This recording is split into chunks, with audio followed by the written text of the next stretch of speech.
present a challenge, right? They're only a year removed from an 11-win season. They got over 1,000-yard rusher, 9 all-conference type players, a young man that has 4 interceptions, 1,000-yard rusher, like I said, and they'll be everything they got. Excited to get to Dallas. We know it's a tremendous host city. We look forward to our preparations and leading up to this bowl game. But we're very excited as a team. Evan and then Greg.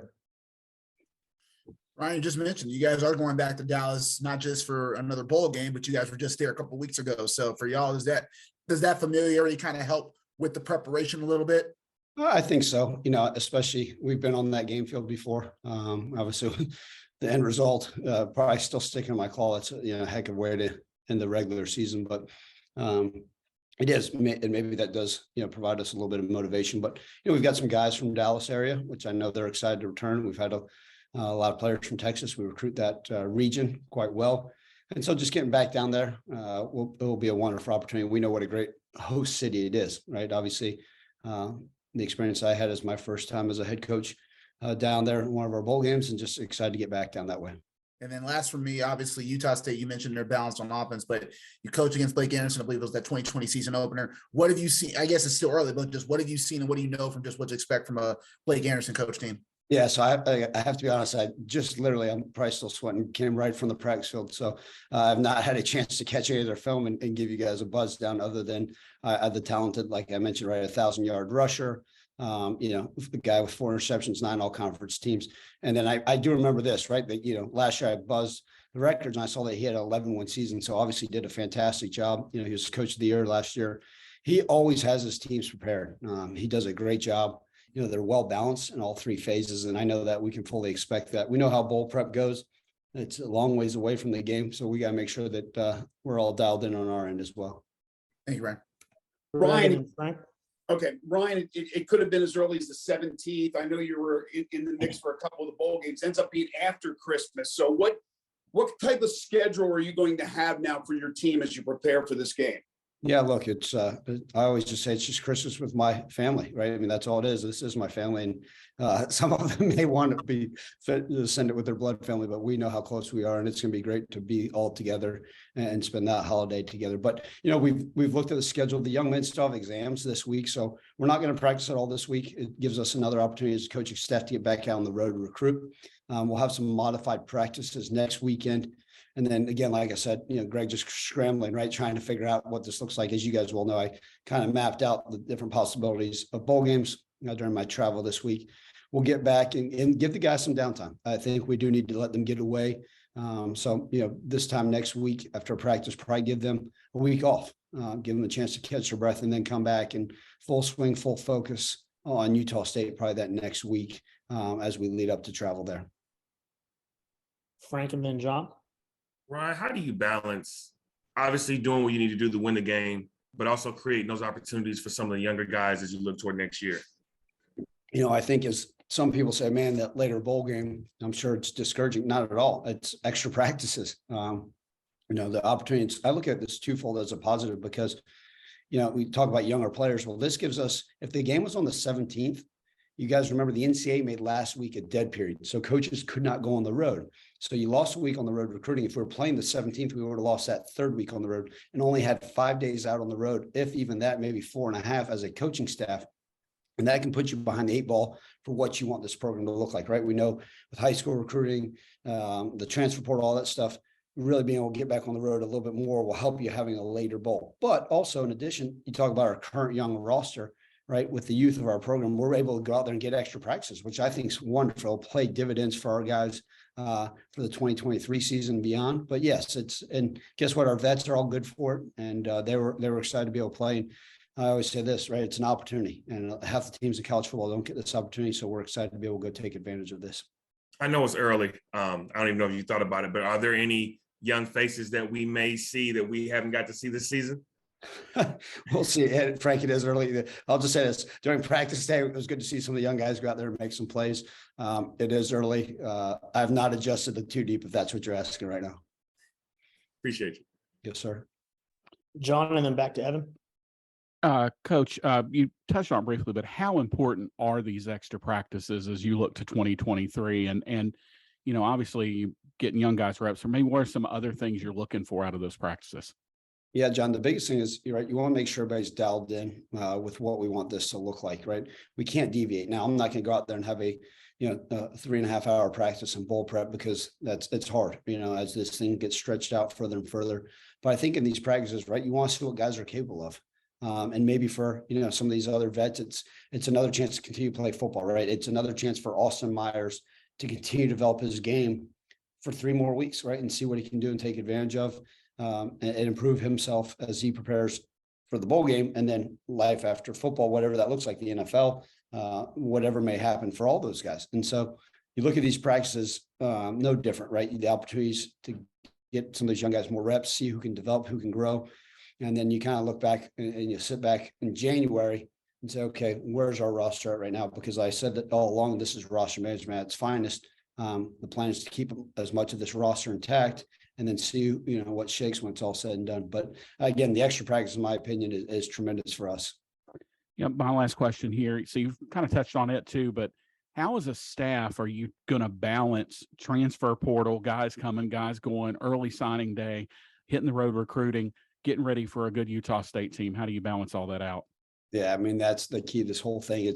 We knew, and I try to tell our staff all along, even, right when that SMU game finished, guys, understand this is going to be a December like none other. And we saw a little bit of that last year, that how hectic things can be.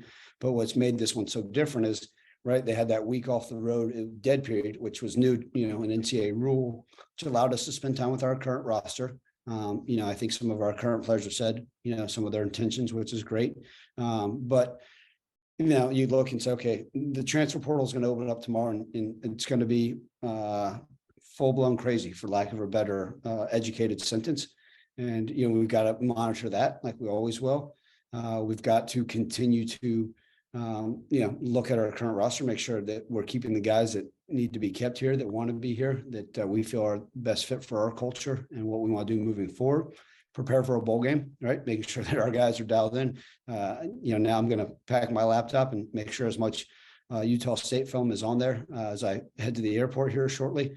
And then guess what? Go find these high school guys that we like, the junior college guys, as we continue to build this roster to what it looks like. So, by the way, the guys have exams this week. So all hands on deck. It takes a lot of work from a lot of people. I'm great that we've got such a wonderful staff that is prepared for this. And we'll continue to dive into it. But it's going to be nonstop, probably all the way until we get to mid-January, to be honest with you. Thanks, Coach. Evan and then Jeff. Going back to the bowl game, Ryan, obviously last year you guys didn't get the chance to play in the bowl game. I know Eddie Lewis told us that he still has not played in one of his careers. So what does that kind of mean for you guys now? Now that you can actually talk about the bowl game, but just what does that mean for the chance to be able to hopefully play in this game after last year's situations? Yeah, fingers are crossed, right, Evan? Like, I never thought that I'd fly to Hawaii, be preparing for a team meeting 23 hours before kickoff, and Laird Veach called my phone. Never did I want to answer that phone call from him saying the game was canceled. And so, right, nothing is ever guaranteed these days. But yeah, I do think it's so important for so many. And I think, look, like I've told you guys all along, getting to playing a bowl game is a minimum expectation. But the reality of it is, a guy like Eddie Lewis, right, who's played Division I college football for a while, has never actually got to play in a bowl game. This is a tremendous opportunity for him. He's excited, and he doesn't care if we're playing January 17th, wherever. Let's go play football. And so that's the excitement, and I think the rest of the guys resonate with them. And just the opportunity to go play another game. And like I've told you guys all along, this team actually really likes each other. They seem to have a great bond. They've built a great culture amongst themselves, and they enjoy being around each other. So the opportunity to spend a little bit more time together, get better as a football team and as a program is exciting to all of us. And then kind of going off with roster and everything, just to confirm the reports are out there. Seth Hennigan and Kane Prieskorn are intending to return next year. Is that correct? Yes, sir. Yep, that is correct. This day and age, right? Everybody says, well, is that a given? But look, let's of recruiting high school kids and developing them.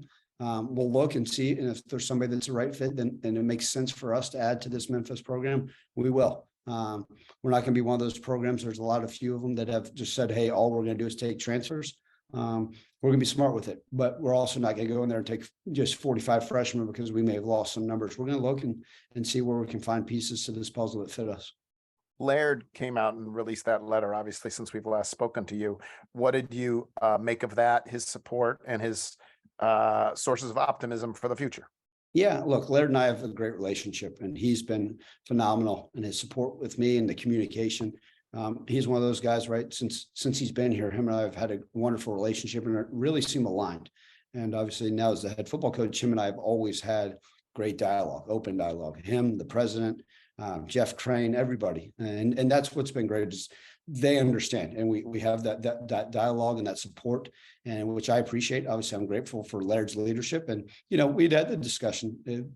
Is a letter, something that may help, and I appreciate him coming out publicly and just saying. And there's a lot of optimism for the future because I share it, and he knows that.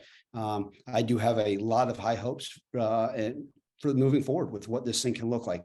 Obviously, I'm got to be narrow focused on this bowl game, but I truly believe in my heart of hearts that this thing we're building this thing the right way to go out and have success. We determine as success, right?